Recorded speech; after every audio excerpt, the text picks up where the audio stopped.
नमस्कार। आज के भावगंगा के इस 136वीं कड़ी में आप सब लोगों का स्वागत है, अभिनंदन है।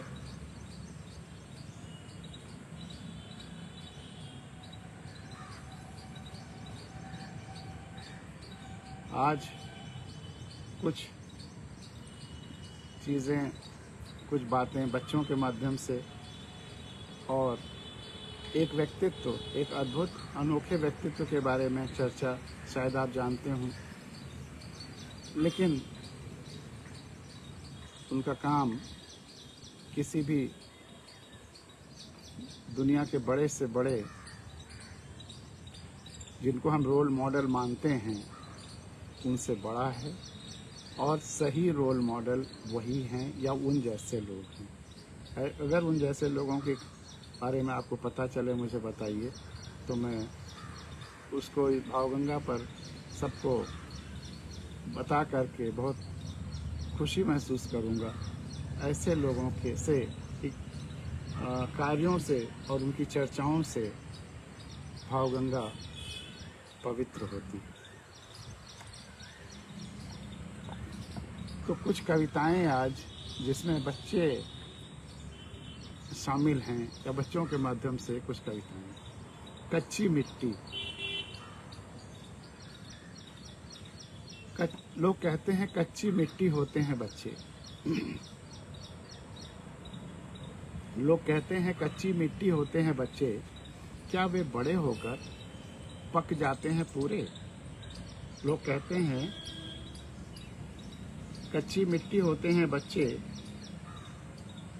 क्या वे बड़े होकर पक जाते हैं पूरे?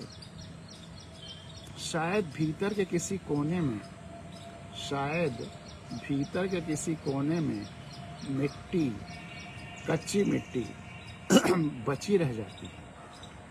शायद भीतर के किसी कोने में मिट्टी, कच्ची मिट्टी बची रह जाती है, और शायद वह बची खुची कच्ची मिट्टी ही होती है जीवनी शक्ति।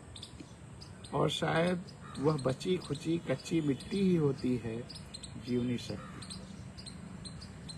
बच्चों का सबसे बड़ा गुण है कि वो गणना नहीं करते, कैलकुलेट नहीं करते, फायदा नुकसान नहीं देखते। फायदे से उन्हें कोई मतलब नहीं होता है। विनोबा भावे जब कहा करते थे, अक्सर कहा करते थे कि फायदे से क्या फायदा। कोई भी व्यक्ति जब ये धरती से जाता है,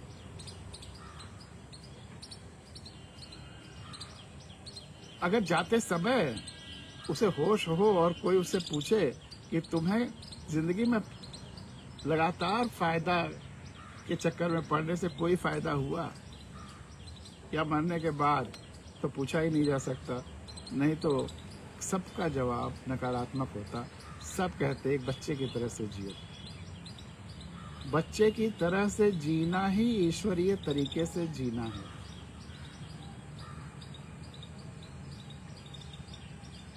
इसीलिए जो ग्रामीण संस्कृति का ज्ञान या वही सनातन ज्ञान कि उत्तम खेती, मध्यम बान, निषिद्ध चाकरी, भीख निदान, जो जीवन के पुरुषार्थ के बारे में कहा गया कि उत्तम खेती, जो खेती है वह सबसे उत्तम है। मध्यम बान, तिजारत, फायदा वाला व्यापार, वो मध्यम है। और निषिद्ध चाकरी, नौकरी करना किसी की भी हो, वो एकदम तीसरे निषेध जैसा है, उसे नहीं ही करना बेहतर है। वो है चाकरी, नौकरी और भीख निदान। भीख मांगना किसी से, वह सबसे बुरा है। भिक्षा मांगना सबसे बुरा है।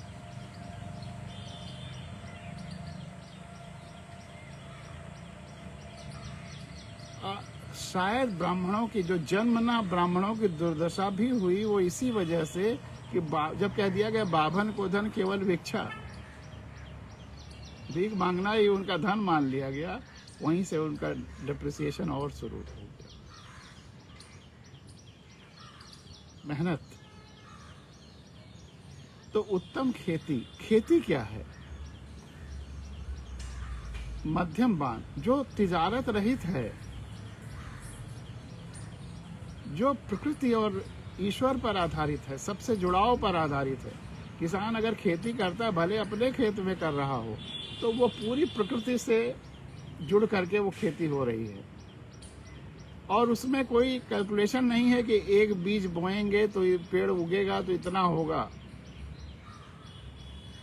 अंदाजा तो लग ही सकता है, देखा देखी पिछले साल जो हुआ था उससे या और अन्य सालों से, लेकिन कोई कैलकुलेशन किसान नहीं करता। और इसी तरह से जो विचार या जो भी क्रिएटिविटी है, चाहे वो कलाएं हों, चाहे साहित्य हो, चाहे विचार हों, यह भी किसानी की तरह से हैं। तो ये सब उत्तम हैं। मध्यम बान, मध्यम तिजारत है, लेन देन है और उसमें अपना फायदा ले लेना है। निषिद्ध चाकरी, चाकरी नौकरी निषिद्ध है, लेकिन इसमें जो हम सामूहिक लोगों की नौकरी कर रहे हैं, सबके कल्याण के लिए जो काम कर रहे हैं, किसी एक व्यक्ति की नौकरी नहीं कर रहे हैं, लोक सेवा कर रहे हैं। इसीलिए जो लोक सेवक हैं, जो सरकारी नौकर हैं, अगर वह केवल नौकरी के भाव से कि हमको तनख्वाह मिल रही है और हम काम कर रहे हैं, तब तो निषिद्ध है। लेकिन अगर उसमें सबकी सेवा का भाव है, लोक की, सबके कल्याण की, सबके सेवा का भाव अगर हम संवेदना के साथ करते हैं, तो वह भी पहले कैटेगरी में आ जाता है, वो खेती किसानी की कैटेगरी में आ जाता है। आप सेवा की खेती कर रहे हैं। उत्तम खेती, मध्यम बान, निषिद्ध चाकरी और भीख निदान। बच्चे न बान करते हैं, न चाकरी करते हैं, न भीख मांगते हैं। हमारे अंदर खुद ही इतनी लालसा रहती कि उनको ज़्यादा से ज़्यादा हम दें, उनको भीख मांगना नहीं पड़ता। उनकी जो पवित्रता है, उनकी जो बाल सुलभ अट्रैक्शन है, वही सबको उनसे जोड़े रहती है, और जो वो आनंद बिखेरते हैं अपने चारों तरफ। तो लोग कहते हैं कच्ची मिट्टी होते हैं बच्चे, क्या वे बड़े होकर पक जाते हैं पूरे? शायद भीतर के किसी कोने में कच्ची मिट्टी बची रह जाती है, और शायद वही बची खुची मिट्टी ही होती है जीवनी शक्ति।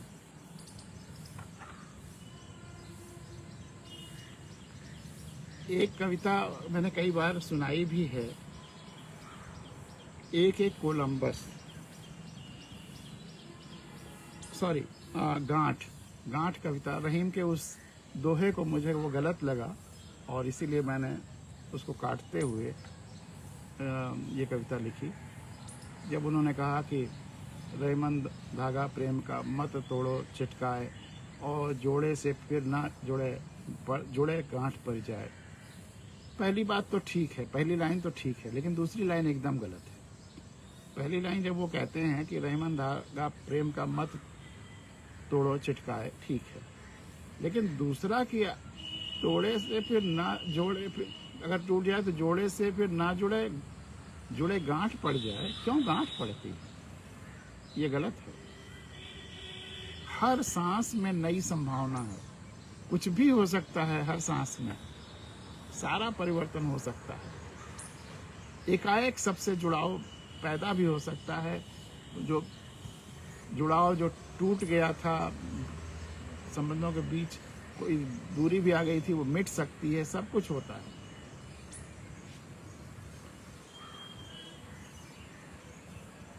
और वो है ना कि हर पल में एक नई शुरुआत की संभावना रही, हर सांस में एक नया शिलान्यास रहा। मेरी गज़ल का वो शेर है जिसमें कि मैं तो डायरियाँ लिखता अनायास रहा, मुझे क्या पता कि ये उपन्यास रहा। जीवन में लड़ाइयाँ रहीं इतनी तरह की, कभी चंद्रगुप्त, कभी चाणक्य, कभी वेदव्यास रहा, कितने तरह के रोल प्ले करने पड़ते हैं। तो वही गांठ कविता आपके सामने रख रहा हूँ। तुम गांठ कहते हो संबंधों के बीच उभर आए तनावों को, ऐसी गांठ जो कभी मिट नहीं सकती जलने के बाद भी। शायद पहले के विचारकों ने भी कुछ ऐसा ही कहा था और तुम सहज विश्वास कर बैठे कि जरा जरा सी बात पर तुम कह उठे हमारे संबंधों के बीच गांठ पड़ चुकी है। न जाने क्यों तुम्हें भी मानव संबंधों के लिए रस्सी और गांठ से सुंदर कोई प्रतिमान न मिला। आखिर क्यों? क्या तुम जन्म नहीं दे सकते थे एक नए चिंतन को? नहीं दे सकते थे एक नई परिभाषा संबंधों को? क्या हमारे संबंध तरल नहीं हो पाएंगे कभी भी? क्या हमारी भावनाएं कोमल नहीं हो सकेंगी कभी भी मोम की तरह, जिनके बीच यदि दुराव भी आ जाए तो वे पुनः मिलने पर, फिर मिलने पर थोड़ी सी सहिष्णुता की आँच पाते ही एक दूसरे के प्रति संवेदना और उनके गुण स्वीकारना, इवन कुछ कमियों को भी स्वीकार लेना,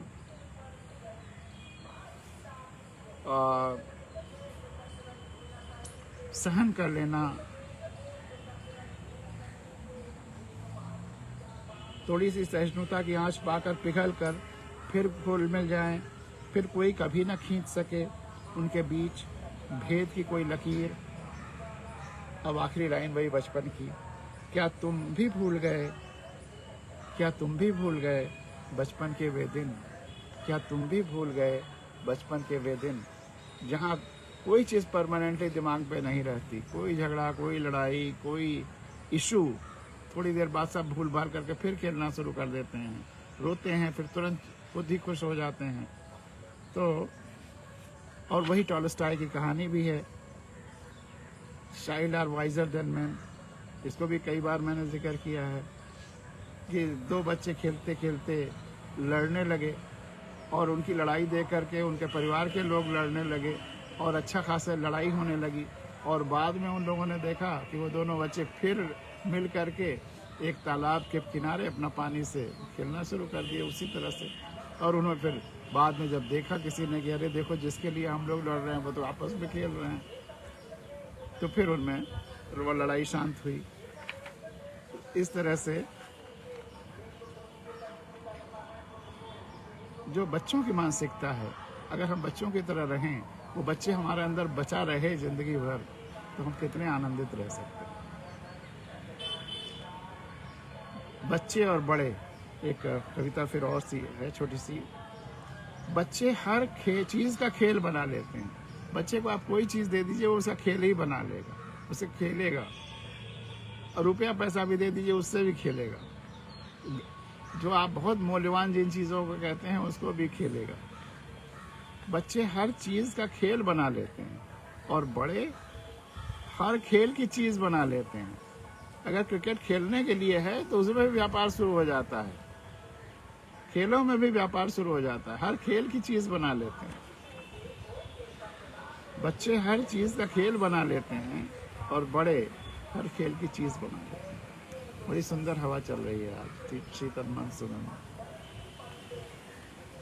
एक और कविता बच्चों के वाली ही देखिए।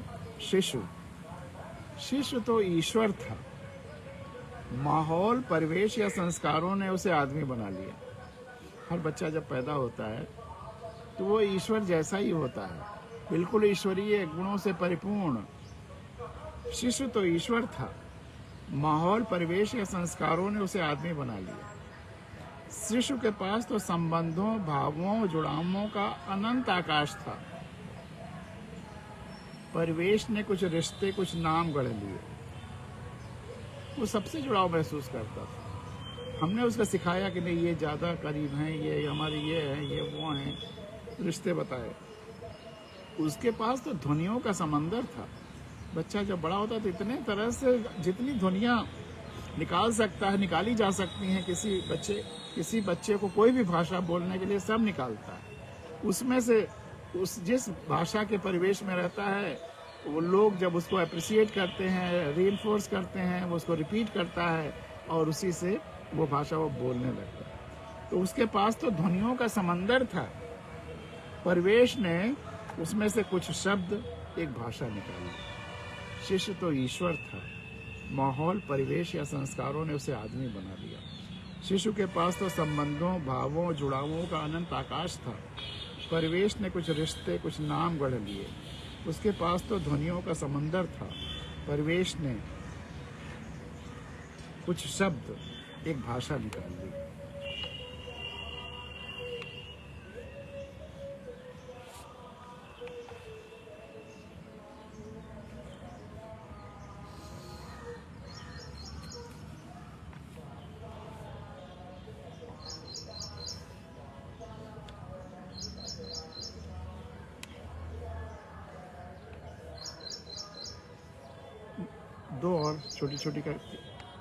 दो तीन और छोटी छोटी कविताएं।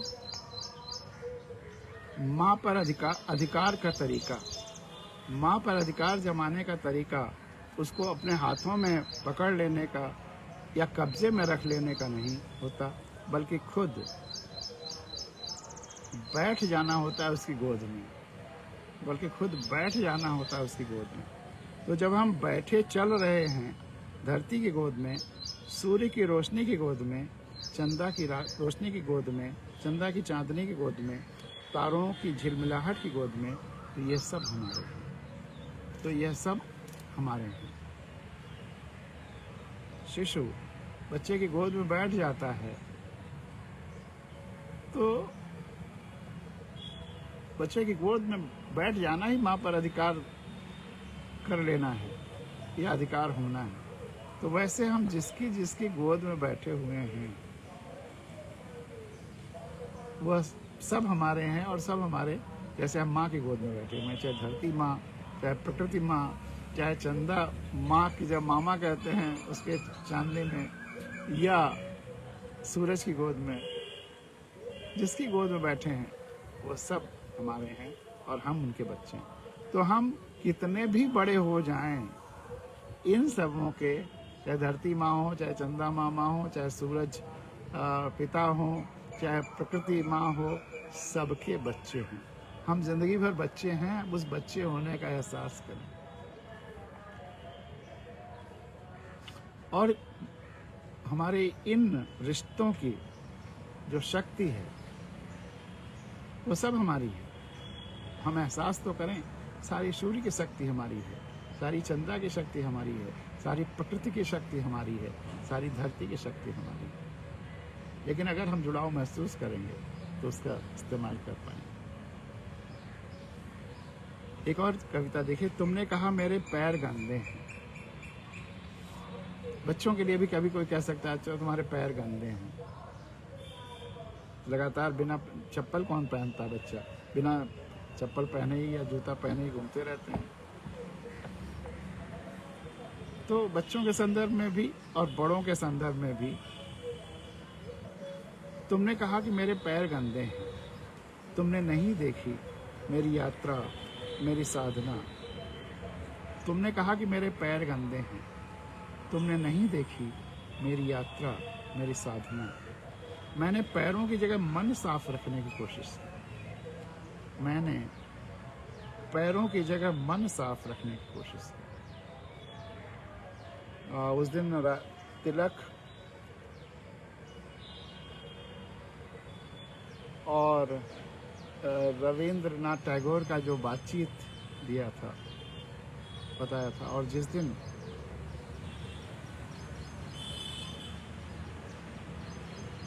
आज़ादी मिली, उस दिन 15 अगस्त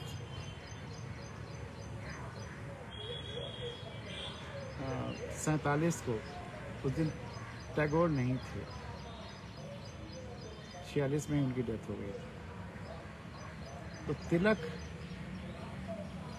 ने वह प्रसंग याद करके बताया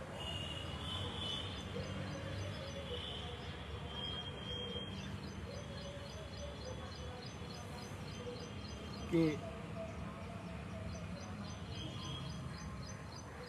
खुद भी वही कहा और कहा कि अगर आज रविन्द्रनाथ टैगोर तिलक ने कहा कि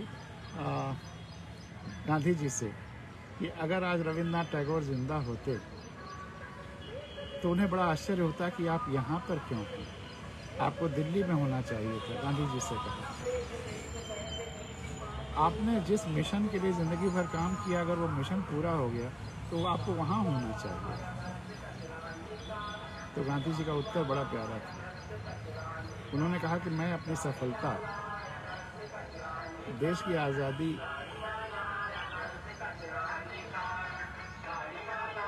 ही एकमात्र मेरी सफलता का उद्देश्य नहीं रहा। मेरे उद्देश्य तो जन कल्याण है, और जो वंचित हैं, जो निर्दयी हैं, जिनका कोई देखभाल करने वाला नहीं है, जो आखिरी पायदान पर हैं, इनके लिए मैं कितना कर सकूं, मैं अपना आकलन उससे करता हूं। और उनके लिए करने के दौरान मैंने अपने पैरों पर कितनी धूल इकट्ठी की है, उससे मैं अपना सफलता का आकलन करता हूँ। हाँ, यहाँ पर ये मुझे कभी कभी लगता है कि काश गांधी जी प्रधानमंत्री या राष्ट्रपति हो जाते और व्यवस्था में वो शुद्धता ला देते। चुनाव में ऐसे लोग चुने जाएं, यह कुछ ऐसी व्यवस्था कर देते कि ऐसे सेवक लोग ही चुने जाएं। संविधान में तो केवल लिख करके छोड़ दिया गया, और संविधान लोग जानते नहीं तो उसके अनुसार करेंगे कैसे। काश गांधी जी ने थोड़ा सा इस पर भी काम किया होता कि ऐसे लोग चुने जाते जो उनके उन सपनों को पूरा करते। उनके उन दोनों आश्रमों से निकले हुए लोग की लीडरशिप जब तक रही, काफ़ी हद तक लोक कल्याण और गरीबों के कल्याण के लिए काम होता रहा। लेकिन बाद में आज पिछले 70 के दशक के बाद से आज तक व्यवस्थाएं कितनी असंवेदनशील हैं, लोगों के दुख दर्द से कोई मतलब ही नहीं है। तो गांधी जी की याद आ गई कि तुमने कहा मेरे पैर गंदे हैं, लेकिन गांधी जी को इसके लिए दोष नहीं दिया जा सकता। एक तो समय का अभाव, और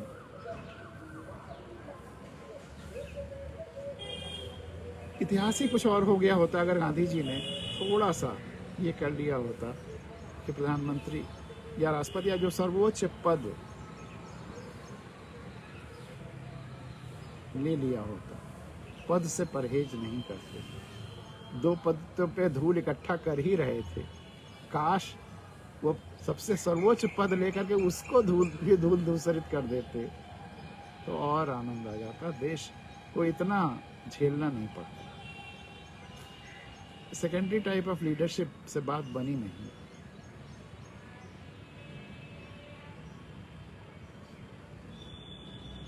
तुमने कहा कि मेरे पैर गंदे हैं, तुमने कहा कि मेरे पैर गंदे हैं।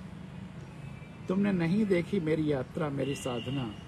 मैंने पैरों की जगह मन साफ रखने की कोशिश की। मैं भी मखमली मार्गों पर चल सकता था, लोगों के दुख तकलीफों से दूर रह सकता था, अपने को भी अपने पैरों को भी। लोगों के दुख तकलीफों से दूर रख सकता था, अपने को भी अपने पैरों को भी। लेकिन नहीं मित्र, जिसे तुम मेरे पैरों की गंदगी कह रहे हो वही है मेरे पैरों का आभूषण। लेकिन जिसे तुम मेरे पैरों की गंदगी कह रहे हो वही है मेरे पैरों का आभूषण।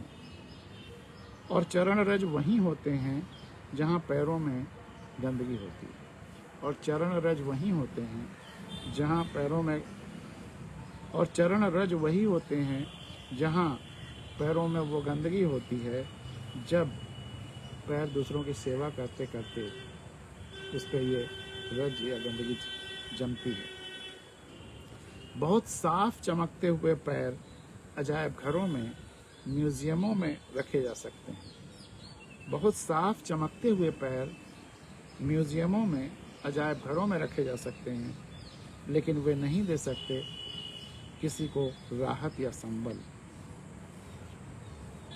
तुमने कहा मेरे पैर गंदे हैं, तुमने नहीं देखी मेरी यात्रा, मेरी साधना।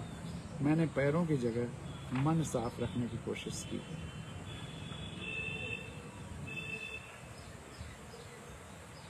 और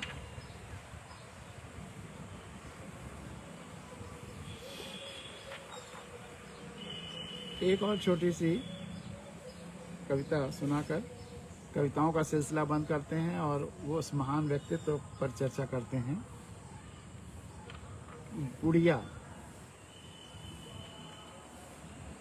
पहले तमाम सारे खिलौने घर में बनाए जाते थे, अब तो गए बाजार में और खिलौने ले आए।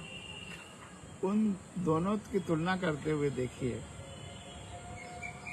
गुड़िया, क्या गुड़िया ही गुड़िया होती है, या गुड़िया होती हैं वे भावनाएं भी जो गुड़िया बनाने के दौरान बच्चों के मन में उमड़ती घुमड़ती रहती हैं। जब माएँ या दादी नानियाँ बच्चों के लिए गुड़िया बनाती हैं तो वो उसके बनाने के समय जो भावनाएं उससे जुड़ती चली जाती हैं, क्या वे भी गुड़िया ही होती हैं?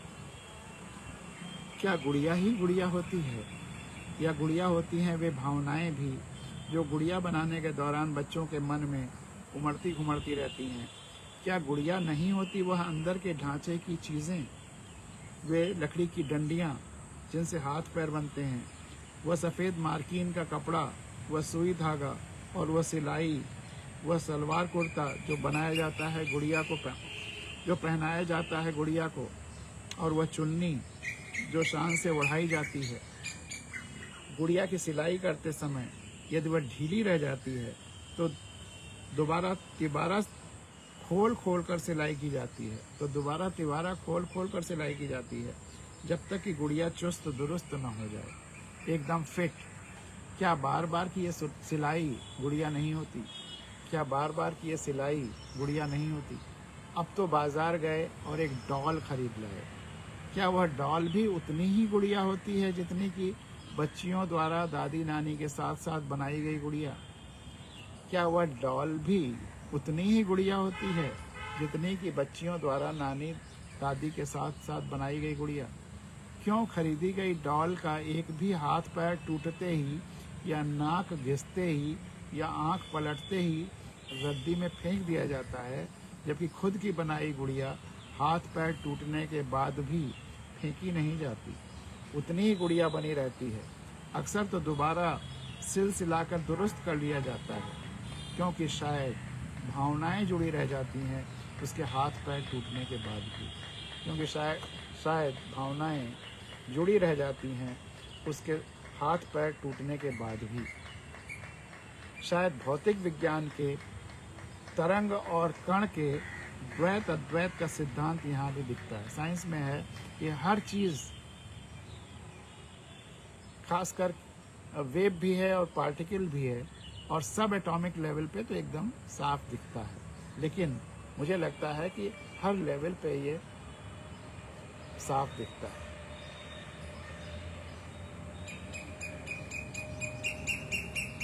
शायद भौतिक विज्ञान के तरंग और कण के द्वैत अद्वैत का सिद्धांत ही यहाँ दिखता है। गुड़िया है कण, और गुड़िया बनाते समय की भावनाएं वे तरंगे हैं जो उससे संपृक्त होती रहती हैं, जुड़ती रहती हैं। गुड़िया और भावनाएं सदैव जुड़ी रहती हैं, एकदम एकीकृत। खरीदी गई गुड़िया कण तो होती है लेकिन तरंगे नहीं, इसीलिए जरा सा घिसते ही फेंक दी जाती हैं, धूल कणों की तरह जोड़ने वाली तरंगों के अभाव में। इसीलिए जरा सा घिसते ही या टूटते ही फेंक दी जाती हैं, धूल कणों की तरह जोड़ने वाली तरंगों के अभाव में। तो ये तो रही आज की कुछ कविताएं, और अब उस महान व्यक्तित्व की चर्चा करने जा रहे हैं जो अद्भुत है और हम सबका रोल मॉडल ऐसे ही लोग होने चाहिए, और वो हैं हरखचंद सावला। आप में से हो सकता है कुछ लोगों ने इनका नाम सुना हो, अगर नहीं भी सुना है तो हर व्यक्ति को इनके बारे में जानना चाहिए और इनके जैसा अपने अपनी तरह से होने की कोशिश भी करनी चाहिए। ये अंग्रेज़ी में है, अंग्रेज़ी में पढ़ता हुआ हिंदी में भी उसको बताता हुआ चलता हूँ। A young man in his 30s used to stand on the footpath opposite the famous Tata Cancer Hospital at Mumbai. ये हरकचंद सावला तो जो राइटअप है वो आपके सामने पढ़ रहे हैं। एक युवा 30 साल की उम्र के आसपास टाटा कैंसर हॉस्पिटल के सामने जो सड़क का फुटपाथ था उस पर अक्सर खड़ा रहता था, देखा करता था।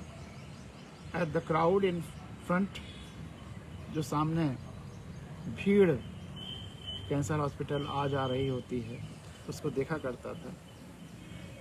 Crowd in front, fear mainly written upon the faces of the patients standing at the death's door. डर साफ साफ उन लोगों के चेहरे पर लिखा हुआ दिखता था जो उसके पेशेंट्स होते थे, स्टैंडिंग एट, जो मृत्यु के दरवाजे पर खड़े थे। Their relatives with equally grim faces, उनके जो देखभाल के लिए उनके रिश्तेदार या परिवार के लोग आए थे उन पे भी वही मृत्यु की छाया, वही दुख, ग्रिम फेसेस रनिंग अराउंड। जो आसपास जितने लोग उनके थे सब लोग वही उसी दुख से परिपूर्ण। These sites disturb him greatly, इन दृश्यों ने उन्हें बहुत प्रभावित किया, बहुत गहरे तक छुआ। Most of the patient were poor people from distant towns, और ज़्यादातर मरीज़ बहुत गरीब थे, बहुत दूर दूर के क्षेत्रों से आए होते थे। हमें आप वो भी हों, कितने हम लोगों के रिश्तेदार, कितने मित्र, कितने लोग सफ़र कर रहे थे हैं और टाटा जाने की ज़रूरत पड़ी। Most of the patient were poor people from distant towns, they had no idea whom to meet और व्हाट टू डू। उन्हें यह भी आइडिया नहीं थी कि किससे मिलें, क्या फॉर्मेलिटीज़ कराएं।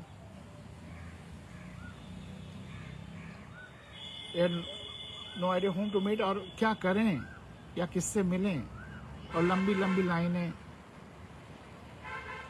अपॉइंटमेंट मिलने में भी महीने, 15 दिन, 20 दिन, लंबा समय। They had no money for medicine और इवन फूड, और ज़्यादातर के पास तो दवाओं के लिए और खाने के लिए पैसा भी नहीं।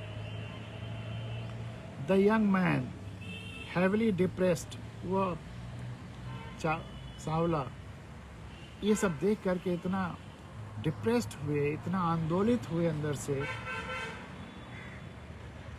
Heavily depressed would return home, वो रोज़ जब घर लौटते थे तो बहुत ज़्यादा इससे डिप्रेस्ड, परेशान, बेहाल। Something should be done for this people, उनका एक ही रहता कि इन लोगों के लिए कुछ करना है, कुछ करना चाहिए।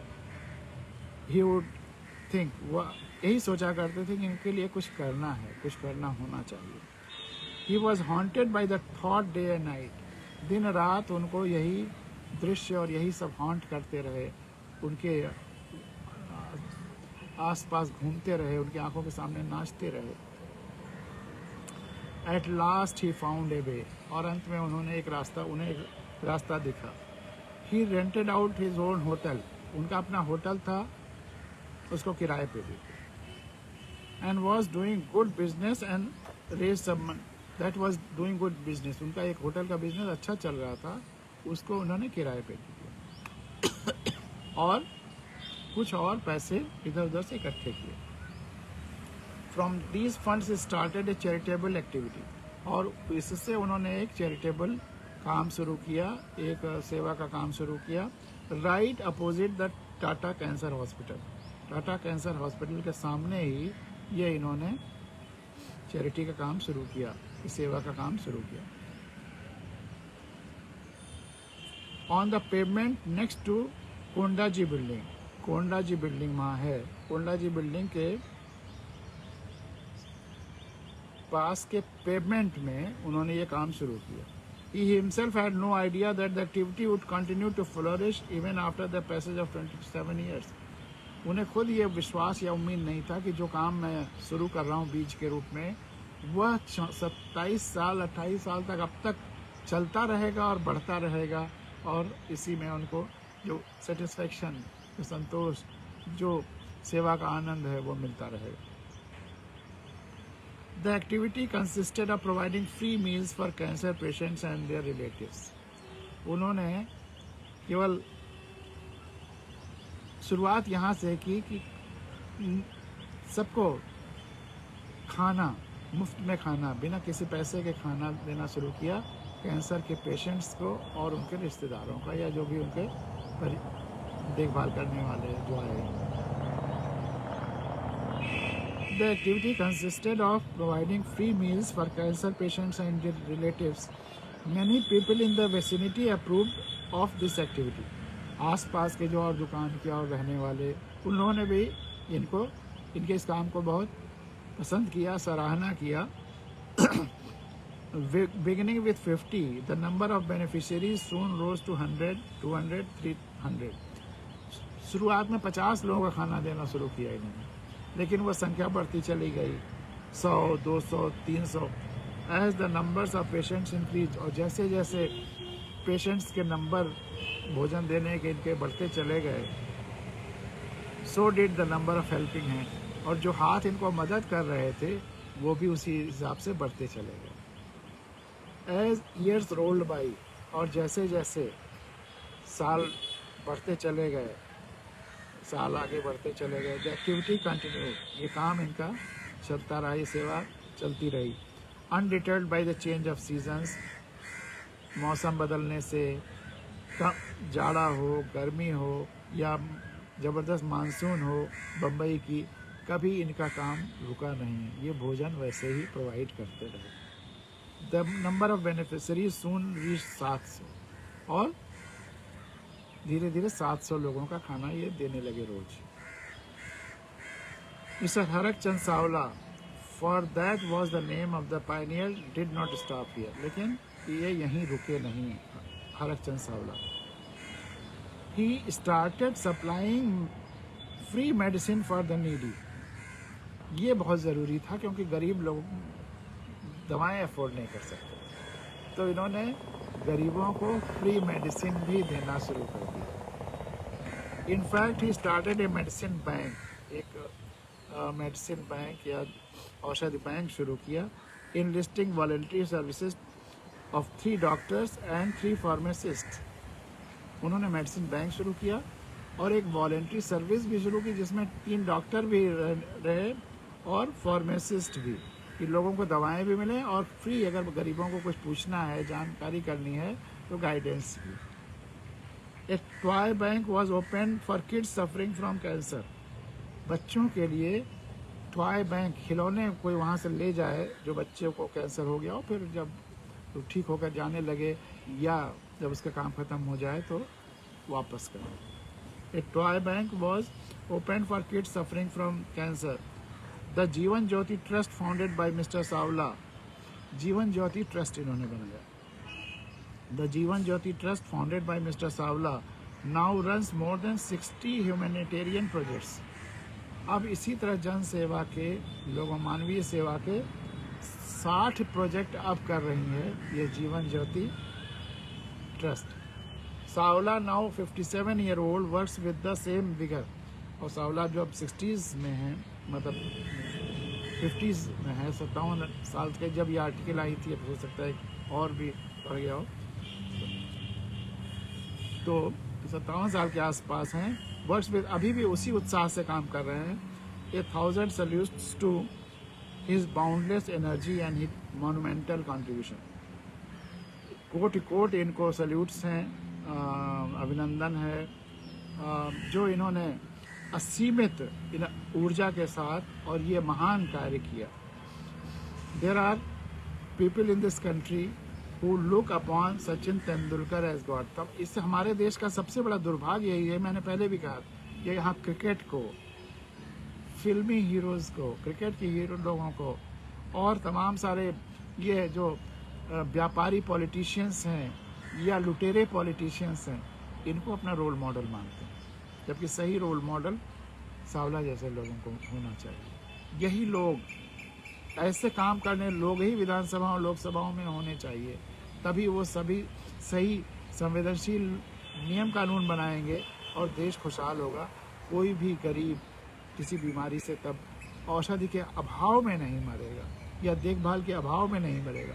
किसी बच्चे को अभाव की वजह से अच्छी शिक्षा से नहीं महरूम रहना पड़ेगा या दूर रहना पड़ेगा। वही आज़ादी के बाद होना चाहिए था, वही गांधी का सपना था, वही सुभाष आज़ाद सबका सपना था। लेकिन यह सब जो स्वार्थ और दिखावा और भ्रम और अफवाह और जानकारी ना होना, असंवेदनशीलता, इसी के भंवर में सब डूब गया। लेकिन अभी भी उम्मीद बाकी है, अगर हम आप अभी भी जाग जाएं और इन जैसे लोगों को रोल मॉडल बनाना शुरू करें। जो हम इधर उधर के फालतू गॉसिप करते हैं, ऐसे लोगों की चर्चा करें। कैसे लोग हैं अभी, आँख खोल के देखिए, पहचानिए। अगर आपको कहीं ऐसे व्यक्ति नज़र आते हैं तो मुझे बताइए। मेरा व्हाट्सएप नंबर भी मैं अक्सर देता रहता हूँ, आप उसके बारे में लिख करके भेजिए। अगर आप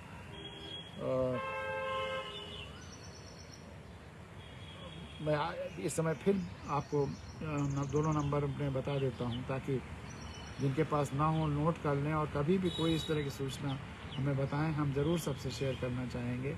क्योंकि एक दिए से दूसरे दिए जलाना है, रोशनी का माहौल बनाना है, इस अंधेरे को दूर करना है। 9415039500 9415039500 एक ये है, और दूसरा 8707473632 8707473632।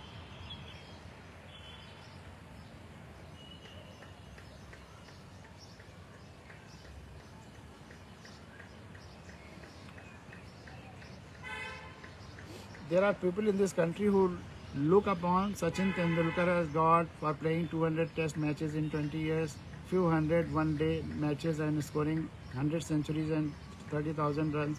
But hardly anyone knows Harak Chand Savla, leave alone call him God, for feeding free lunches to 10 to 12 lakh cancer patients and their relatives. We owe this discrepancy to our mass media. जो हमारी mass media है, जो हमारी media है बिकी हुई, केवल फ़ायदे के लिए कुछ कर रही है, उसको शर्मानी चाहिए। उसने कभी बताने की कोशिश नहीं। Crores of devotees hunting for God in Vithoba temple of Pandharpur, Sai temple at Shirdi, Balaji temple at Tirupati will never find God. God resides in our vicinity. God हमारे आसपास रहते हैं जीवित। But we like madmen run after godman. लेकिन हम पागलों की तरह से ये इन गॉडमैन तमाम सारे जो गुरु किन किन लोभ और स्वार्थों में अपना गुरुडम चला रहे हैं, उनके पीछे तो भागते हैं, बाद में उनको जेलें होती हैं। लेकिन ये जो शुद्ध वास्तविक ईश्वर को पहचान करके उनको सेवा करने वाले लोग हैं, सावला जैसे, इनकी तरफ हम देखते भी नहीं।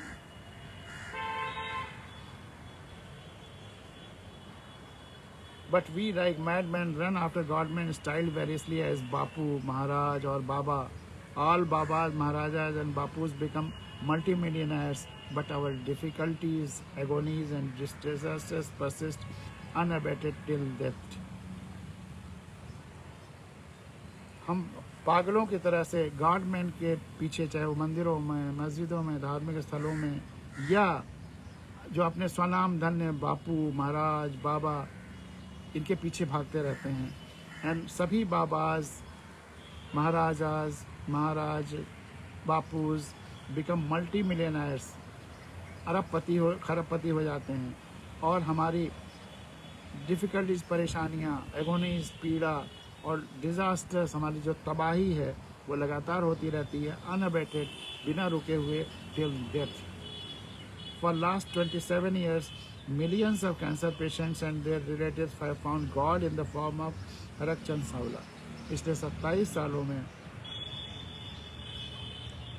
10 लाख से ज़्यादा कैंसर पेशेंट्स ने और उनके रिलेटिव्स ने ईश्वर को महसूस किया है in the form of Harak Chand Sawla. Harak Chand Sawla के कार्यों में ईश्वर की झलक उन्हें मिली है, ईश्वर के कार्यों की झलक मिली है।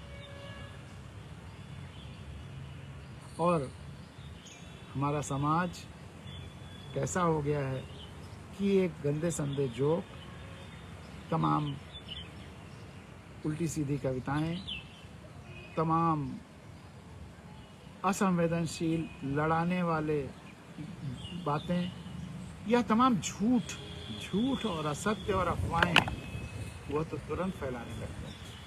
लेकिन mister Sawla deserves his fair share of.